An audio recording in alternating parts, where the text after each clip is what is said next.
की आपण एखाद्या व्यक्तीच्या संपर्कात गेलो तर त्याची एक नकारात्मक ऊर्जा असते किंवा ती असे आपल्याला वाटतं.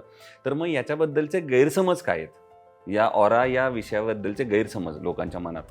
आता जेव्हा आपण गैरसमज म्हणतो ना, बरोबर. त्यावेळेला बऱ्याचदा याला ना सगळ्या नकारात्मकतेशी जोडलं जातं. हं. हा, म्हणजे काहीतरी वाईट घडणं, मग ते कुणीतरी केलंय, कुणामुळे तरी झालंय, बरं. हा, आणि त्याच्यातनं वाईट गोष्टी घडतायत, अशा पद्धतीचा एक समज आहे जनसामान्यांमध्ये. तर मुळातच इथे समजून घ्यायला पाहिजे की जेव्हा तुमचा ऑरा कमकुवत असतो तेव्हाच कुठल्या तरी गोष्टीचा प्रभाव त्याच्यावरती होऊ शकतो.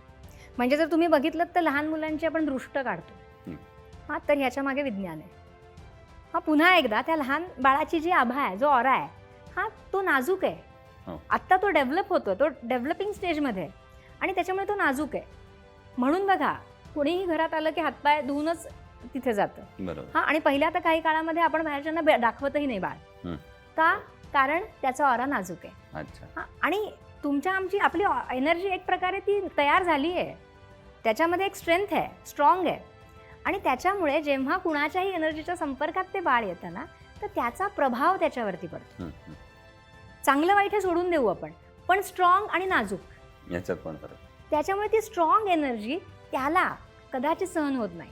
अच्छा. हा, आणि म्हणून ते किरकिर करतं. आणि मग आपण काय करतो, तर आपण मीठ मोहरी ओवाळून टाकतो, किंवा अगदी लहान बाळ असेल तर फुलांनी आपण दृष्ट काढतो. यानी काय होतं, तर यानी त्याच्या ऑराची स्वच्छता होते. आता त्या बाळाला तर कळत नाही काय केलंय काय नाही, पण ते रडायचं थांबतं ना.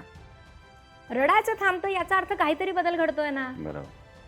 तर ती एनर्जी स्वच्छ झाली की ते छान होतं.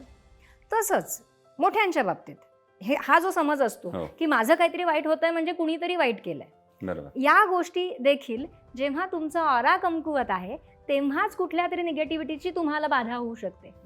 आता इथे पण शास्त्र काय म्हणतं की तुमचा ऑरा कशाने तयार झालाय, तर तुमच्या विचारांनी. बरोबर. आता खूप नकारात्मक विचारांचा, भीतीचा, चिंताग्रस्त अशा व्यक्तीचा ऑरा हा कमकुवत असतो, आणि त्यामध्ये जर काही वाईट कंपनं त्याच्यापर्यंत आली तर त्याचा प्रभाव त्याच्यावरती होतो. मग ह्याचं सोल्युशन काय?